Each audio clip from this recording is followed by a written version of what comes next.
This is for the first time have we had a high-path avian influenza virus to cross from Europe and Asia into North America. The first time ever.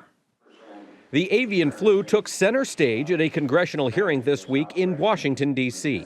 The Senate Agriculture Committee brought together USDA and industry officials, as well as producers who were directly impacted by the deadly virus.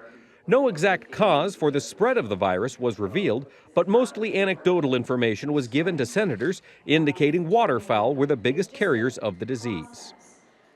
Environmental contamination is probably the biggest issue that allows the virus to move around.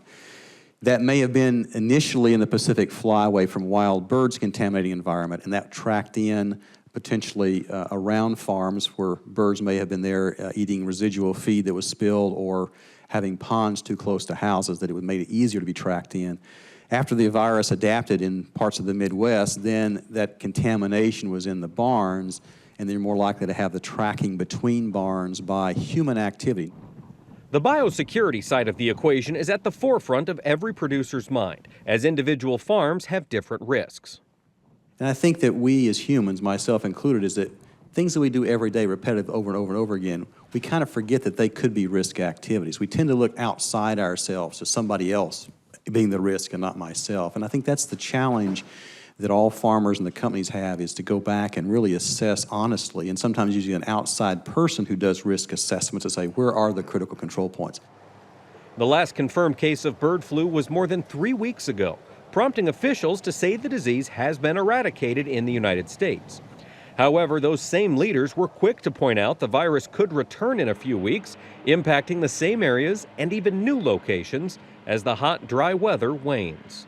What we're planning is the worst-case scenario that every major poultry producing state in this country for layers, broilers, and turkeys could be affected. So that's 20 states, and we're estimating 500 cases. Now, that's a worst-case scenario, and do we think that'll happen? We pray not. And I don't think that it will, because I believe we're taking actions, and the industry will take actions to try to beef up our biosecurity for this. Since March, 48 million birds have been killed across 15 states because of H5N2. The economic impact tops the $1.6 billion mark alone in Iowa and Minnesota, two of the hardest-hit states. Iowa turkey producer Brad Moline lost 56,000 turkeys and 2/3 of his annual income when the outbreak hit his independent operation. Moline says many in his similar situation won't have the money to upgrade barns, and they want to know how biosecurity and government response time can be improved. Clear communication, start to finish. When we get that presumptive positive on the farm, we need to be contacted immediately by the USDA. On our farm, we broke on a Tuesday morning. Our first contact with the USDA was Thursday, and we didn't depopulate until Saturday. Producers face a lag between depopulation and getting their farms back in full working order. Restocking is time-consuming, and it could take 2 years before those impacted have flocks back at their pre-infection levels. One panelist wanted to go around federal requirements that would have expedited cleanup and get back to repopulating the empty houses. The process can be streamlined. There should be a greater incentive for the producer to do the clean and disinfecting, because they can do it a lot quicker and a lot more economical than what APHIS can do. APHIS is limited by their federal contractors, what they can do. They've got to suit up in the hazmat suits. For example, when we were depopulating our farms, our people were pulling out 4 birds to one of APHIS's birds. Or not APHIS, but the contractor. The only available vaccine has yet to see widespread use. The controversy is not over health concerns, but rather trade issues, as some countries will hold up U.S. products over the fear of the unknown effects of the drug.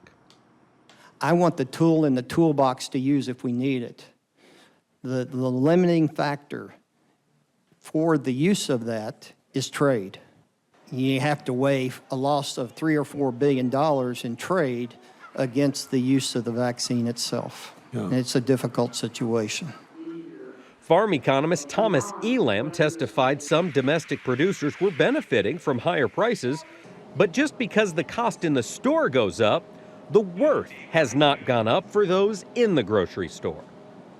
The consumer is going to suffer from this to the tune of about $3 billion in increased food expenditures that could have gone for other things in their budget. The outbreak has led producers to call for a program similar to crop insurance that would compensate poultry farmers in case of another outbreak. It's going to be extremely difficult to try and get private insurance companies to want to insure those type of products, since we're in the middle of a disaster and the worst animal health issue that we've ever experienced in this country.